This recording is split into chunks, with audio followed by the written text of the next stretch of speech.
your nation, your province, your southern Alberta. From the heart of Lethbridge, it's Bridge City News Weekend Edition. Hello, I'm Naveen Day. Thanks for joining us for our Week in Review. With more than a year before her contract was set to expire, the CEO of Alberta Health Services is moving on. In a statement released on Monday, AHS's board says the departure of Dr. Verna Yu took effect immediately, but had been in the works for a while. Yu's contract was supposed to run until June 2023, and the statement did not say why she left early. In a press conference on Monday afternoon, Alberta's NDP health critic David Shepherd took aim at the UCP, blaming them for Yu's departure. Today, the UCP has pushed our public health care system in Alberta into even deeper chaos. Their decision to fire Dr. Verna Yu comes at a critical time for our province and for public health care in general. Dr. Yu has served Alberta as the head of AHS for 6 years, including some of the most difficult years in the history of our province. She has capably managed Alberta's hospital system through a pandemic, while the UCP did everything in their power to make the situation worse. Dr. Yu, of course, is a consummate professional, and I think that's reflected in the comments that she released publicly this morning concerning her departure. But I can't help but wonder if Dr. Yu's habit of giving Albertans the straight goods is part of, if not the chief reason, the UCP has fired her.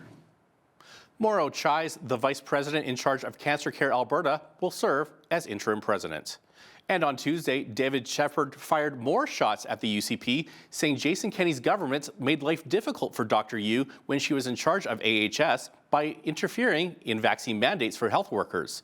AHS was at the center of debate when the province allowed non-vaccinated frontline health workers to continue to work with testing in order to meet staffing needs. Shepherd also criticized Kenney and Health Minister Jason Copping for failing to come to Yu's defense when some UCP backbenchers accused AHS of failing to respond effectively to the pandemic. She's coming out of retirement from provincial politics. A 7-year retirement, in fact. Former leader of the Wildrose Party, Danielle Smith, is making her return.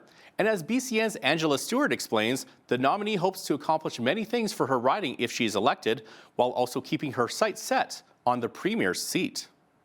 I think this local area needs strong representation, and that's what I bring to it. She's stepping back into the political ring. Danielle Smith is seeking nomination for the UCP to represent the riding of Livingston-Macleod. One of the main reasons I decided to jump into the UCP nomination for Livingston-Macleod is that I was asked if I'd put my name forward. If elected, she hopes to find solutions to some of the biggest issues within this constituency. If you look what has happened with supply chain disruption over the last 2 years, we now have a bunch of farmers who have last year's crop in bins, unable to get to market. At the same time, fertilizer costs have doubled. If you're an irrigator, your cost of power has tripled, and there are also shortages. I think he started off really well in his first year and obviously got derailed by COVID. When it comes to Premier Jason Kenney, Smith says he was off to a strong start, but his biggest mistake, she believes, was implementing a vaccine passport. It created so much division, and we're still in a situation where I think people are trying to recover from that. In the upcoming leadership review, Smith says she'll be voting no for Kenney. And if it turns out that the rest of the members vote with me, I certainly would put my name forward for leadership, yes.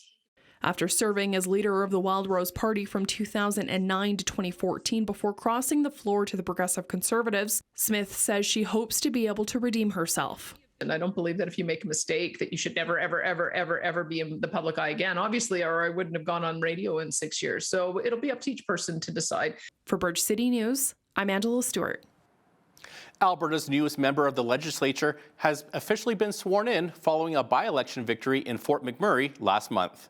Brian Jean won the seat for the governing UCP on a promise to try and unseat Premier Jason Kenney as leader. Jean says he fully expects a seat at the caucus table. Others who have publicly criticized Kenney, including Medicine Hat MLA Drew Barnes, have been voted out of caucus. Jean, the former Wildrose Party leader, helped Kenney found the UCP in 2017, but then retired from politics before returning to run in the by-election. Thanks for joining us today. If you're watching us on YouTube right now, please give us a like and subscribe. When we come back, a Canadian infantryman is walking across Canada, heading towards Ottawa. We will explain why. I'm objecting to the way I'm being released from the military. I'm not a blind order follower. I have the right, even though I wear a uniform, to ask questions and voice my concerns.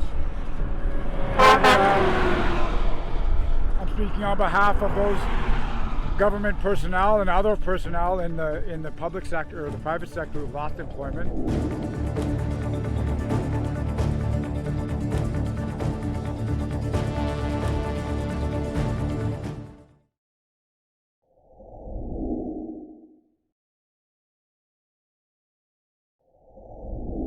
Welcome back. A Canadian infantryman is walking across Canada with the intent to reach Ottawa and speak with Canada's federal leaders about the country's COVID-19 mandates. James Topp passed through Lethbridge last weekend, and BCN's Michael Clausen met up with Topp and his crew just east of Bow Island. This is an act that I'm doing to restore unity to this country. I'm voicing my objections to the reasons why I was placed or denied my employment and income. I'm objecting to the way I'm being released from the military. I'm not a blind order follower. I have the right, even though I wear a uniform, to ask questions and voice my concerns. I'm speaking on behalf of those government personnel and other personnel in the public sector or the private sector who've lost employment or have had, suffered because of these mandates. And then I've also taken it upon myself to speak on behalf of government workers, specifically those that were kind of cornered. They had no other choice but to accept this procedure because they would have lost income. Topp says he has received a lot of support from people that he has met while walking across Alberta. He spoke about a freedom rally in Monarch that was planned around his arrival. They had invited us to. There was a number of people there. I want to say probably at least 100. Was able to say a few words on the conclusion of our march into the town, and then the next day I was invited up to Calgary to say a couple words by City Hall. And actually, just as we travel up and down the road here, you just missed the fact that, there was three ladies that had stopped to participate for at least a little while in the march, and a couple of gentlemen joined us just outside of Burdett and stayed with us. Well, we're at 20 kilometers or so right now, so they marched with us for 20 kilometers this morning. Topp estimates that he will arrive at the Tomb of the Unknown Soldier in Ottawa in mid to late June. Well, Saturday this weekend, we marked the 105th anniversary of the Battle of Vimy Ridge. The Royal Canadian Legion Lethbridge branch held a ceremony at our city's cenotaph by City Hall to honor those who gave their lives. Earlier this week, though, video journalist Micah Quinn met with staff from the Legion who say Vimy Ridge marked the turning point for the Canadian Army in World War I. This is an opportunity for the post-COVID to get out and still commemorate the service and sacrifice that was done in recognizing the Battle of Vimy Ridge and how important it is to Canadians to understand their military fabric that helped to build the nation today. If you take a look back on defining victories for Canada, the Battle of Vimy Ridge in 1917 stands out. According to the Canadian War Museum, more than 10,000 troops were killed or injured during the three-day battle. Glenn Miller, the co-chair of public relations for the Lethbridge Legion, says the battle was important because the Canadians made use of a tactic called the creeping barrage. And so even before our own infantry got out of the trenches, a well-thought-out plan was developed through the artillery, and not just across the other trenches, but throughout the battlefield space, and trying to eliminate the German artillery. A Vimy Ridge display is now available for the public to view at the Lethbridge Legion, and it shares a special connection with youth from our city. I was involved with a number of schools that went over for the 90th, 95th, 97th, the 100th anniversaries, and on that display you'll find some of that youth and their connections with the battles today and how they remember it and are engaged in still remembering it today and in the future. For Bridge City News, I'm Micah Quinn. And some good news for veterans in our city. At City Council on Tuesday, a vote was carried unanimously to approve the Royal Canadian Legion branch in Lethbridge to install banners on streetlights in our city come November. A sizable chunk of change will be used to fund the project. $20,500 for this year will come from the council's contingency, and we look forward to a budget initiative in the fall. So I wholeheartedly endorse the project. This has been looked into, and we had the opportunity of taking our previous city manager, a veteran, back to further discuss this. And I can't thank you, gentlemen, enough for bringing this forward in your group. It's a fantastic thing to have within our community. So thank you very much for that, and I definitely will support this. There will be 30 banners installed on light poles by 1st Avenue South, 18 at Lethbridge Airport, and 14 in front of City Hall, along with 12 poles, including 2 banners on them. Coming up after the break, wind turbines are not a reliable source of constant power. That is according to an advisor of climate-related policies. He sits down with BCN's Jeanette Rocher and explains why. Over time, especially if we follow the proposals for decarbonization of the Canadian economy, governments will try to eliminate the natural gas backups, and we'll be left reliant on batteries, which are even more expensive.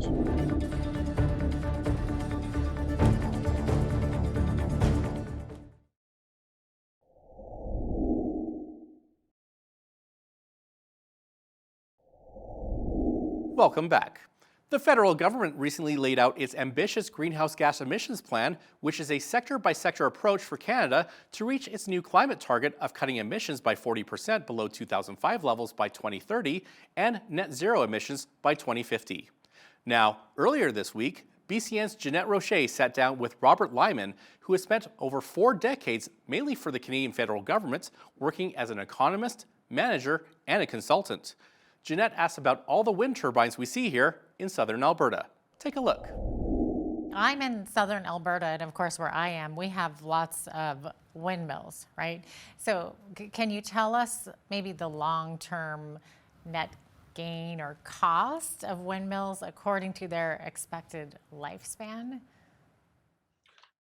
Well, the average windmill has a life of about an operating life of about 20 years. There, of course, the most important thing that one needs to know about windmills, as well as solar energy, is that it's an intermittent energy source. That is to say, it only produces energy when the wind is blowing. Typically across Canada, and I'm sure in Alberta as well, the windmills only produce energy somewhere between 30 and 50% of the time. And there are extended periods of time when they're not producing at all because the wind just isn't blowing. The effect of that is that they have to have backup sources of supply for when they're not producing. And typically, it's natural gas-fired generation that is used as backup supply. And what that, in effect, does is means that the utility has to have a double system. It pays for the windmills, and then it has to pay for the natural gas or other backup energy source. That makes sense. Over time, especially if we follow the proposals for decarbonization of the Canadian economy, governments will try to eliminate the natural gas backups, and we'll be left reliant on batteries, which are even more expensive.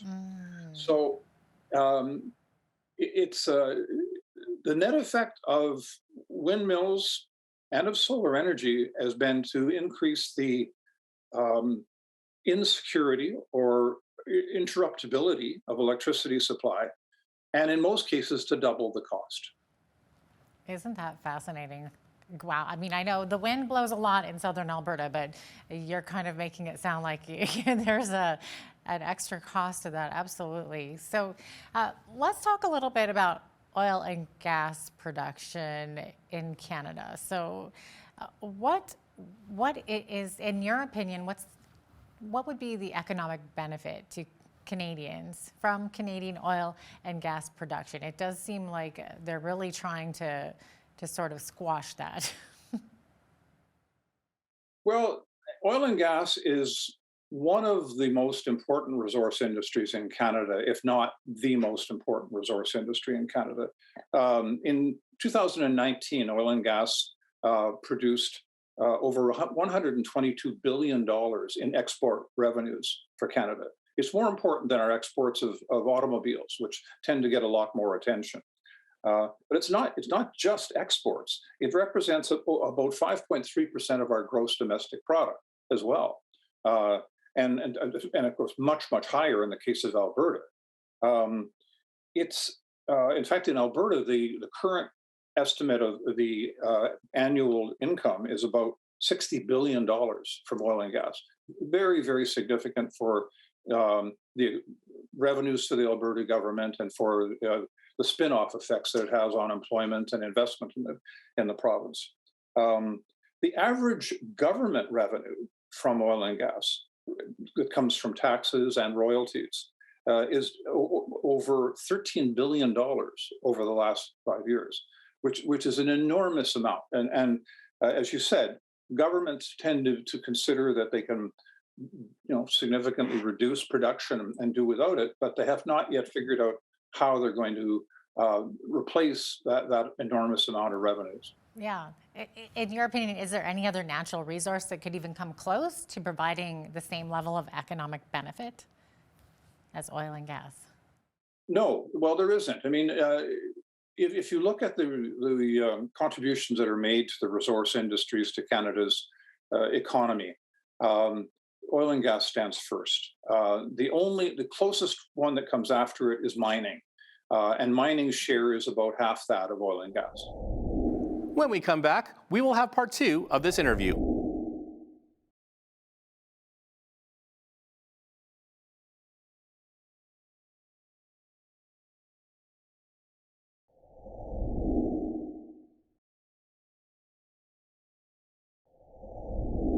Before the break, we heard Robert Lyman talk about the net effect of green energy.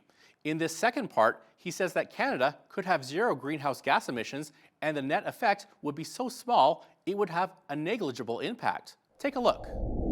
In your expert opinion, will sharply reducing Canada's use of hydrocarbons reduce global temperatures by any meaningful amount? Well, that is absolutely the key question. And to start with the answer, I guess I have to remind people that climate change is a global issue. It concerns the emissions that take place from all the countries in the world, and it affects the world's environment. Canada emits about 1.6% of the greenhouse gas emissions annually emitted. So right off the bat, you see that we're a very small part of the emissions issue. But the real question is, to what extent would reducing emissions of greenhouse gases in Canada or eliminating them altogether have any impact on the growth of concentrations of carbon dioxide in the atmosphere? According to the best estimates available now by Professor Ross McKittrick of Guelph University, if we completely eliminated all of our greenhouse gas emissions tomorrow, it would only reduce the concentrations of carbon dioxide in the atmosphere by about 3 parts per million. So that's negligible. There would be no possible way that you could even measure the effect of reducing Canada's emissions in terms of either the greenhouse gas trends or temperatures. Wow, that's kind of fascinating. So why do you think that governments like Canada continue to pursue this idea then of reducing hydrocarbon? Well, many people have been convinced, I guess, by what they've seen of the scientific studies that have been done by the United Nations and by the work that's been done through a number of different international conferences, that you can make a difference, if you will. And I won't get into the scientific issues. As you noted, I'm primarily an expert in policy and economics. One of the central issues concerns whether, even if the science that gives rise to concerns were valid, what is the prospect that the world's governments will be able to agree to a plan to significantly reduce greenhouse gas emissions? They've been meeting to try to do that since 1990. So it's over 30 years now. And and they have set a series of targets. But as a result of over 30 years of experience, the greenhouse gas emissions in the world have increased by 60% over that period of time, not decreased. 2/3 of the world's emissions now come from the developing countries, the countries in Asia predominantly. And those emissions are growing rapidly. By far, most of the emissions that are occurring in the world are occurring as a result of population and economic growth in Asia. So none of the targets that have been set by those international conferences have ever been met. Apart from a few European countries, no country in the world has ever met its greenhouse gas emission reduction targets. People still keep saying that they're committed to these goals, but the reality is that that's not what's happening in the world. Wow. And of course, we know that for many years now, the Canadian government's been providing subsidies for green energy. So would you say that these subsidies have been a net profit or a loss for the Canadian economy and the taxpayer? Well, the subsidies is always a very interesting question because many people kind of in principle think of subsidies from government or from taxpayers to industry as a bad thing. The renewable energy industries, which include largely wind and solar energy and biomass energy that's used for power generation, receive, in fact, over 23 different kinds of subsidies or market advantages in Canada. Coming up next, we take a look at the stories that made the headlines here in southern Alberta this week. That's including a Lethbridge resident who hit a major and rare milestone in her life.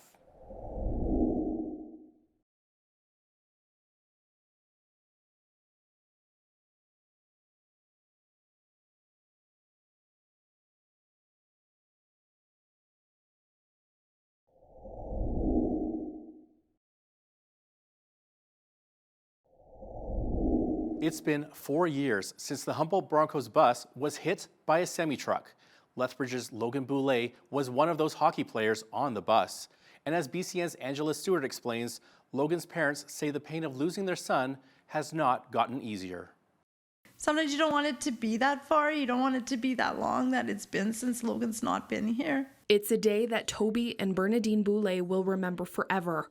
April 6th, 2018, the day they would learn the news that their son Logan, along with his teammates and members of the Humboldt Broncos hockey team, were involved in a horrific bus crash. It is 4 years and here we are, so not where we thought we would be, but... Logan was one of 16 people killed in the crash, sustaining a traumatic brain and spinal cord injury. But a decision he made before his death would change everything for the Boulays. We say very clearly that Logan was able to make 6 lives fuller. So Logan was able to donate his heart, both lungs, both kidneys, liver, and his corneas. His decision to become an organ donor spurred a national movement, which would later be known as the Logan Boulay effect, something the family never expected to see happen. We're not scared of being out there, obviously. Our careers took us there, but at the same time, sometimes you just want to have peace. But at this time of the year, that's not going to happen, so we're okay with what we're doing. I talk to Logan every day. We visit him. Toby and Bernadine say the hardest thing about losing their son are the small things. You don't expect to be driving down the road and that makes you think of Logan and he's not going to be here anymore. Or, gee, Logan would have really liked that. Or, remember when we did that as a family. But it's Logan's voice and presence they miss the most. Talking to him. Yeah. And getting answers. Yeah. But just to actually hear him laugh, to giggle. Every year since the crash around this time, the Boulays say it's the Broncos that come first. It's about the Bronco tragedy and the Logan Boulay effect. It's never been about Logan. And so April 6th comes before April 7th, and the families need to deal with that. The family says they will continue to spread awareness among organ donation, but it's their memories of Logan that will be cherished forever. For Bridge City News, I'm Angela Stewart. Thank you, Angela, for that emotional story. Well, it's official. The Lethbridge Sports Hall of Fame finally has a permanent home at the ATB Centre.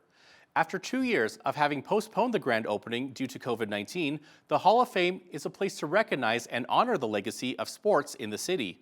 The permanent site is on the ground level of the ATB Center with the current Hall of Fame class on display. And speaking of things that have been a long time coming, it is a milestone that not too many of us get to experience. A retired Lethbridge High School teacher celebrated her 100th birthday at the very school she taught at for 33 years. I had the opportunity to bring a camera over to Lethbridge Collegiate Institute on Monday morning to attend the festivities and sing happy birthday. Oh, happy birthday to you. After completing a career in teaching that spanned over 35 years, Muriel Shortreed retired in 1983. She spent 33 of those years teaching home economics at Lethbridge Collegiate Institute. On Monday morning, the students, staff, and alumni of LCI took some time to honor the woman who dedicated so much of her time as a teacher, colleague, and friend. And despite her advanced age, Shortreed's memory remains sharp. She told us a story about her early teaching days in home ec and how the course was originally only available to female students. There were 4 kitchens, and you were supposed to put 4 girls in each one. And then it changed, and the first boy I had was David Patterson. And he needed, because he was going to be a minister, and he needed to learn to cook because he didn't think he was ever going to get married. Some of the staff and retirees in attendance have memories of Shortreed both as their teacher and co-worker. Joey Shackelford, who attended and taught at LCI, says it took some time to adjust to working with his former teachers, but Shortreed made it easy for him. It was a little awkward at first, because all of a sudden they want you to start calling them by their first name rather than Miss Shortreed or Mr. Whitelaw or Mr. or Mrs., whatever the case may be.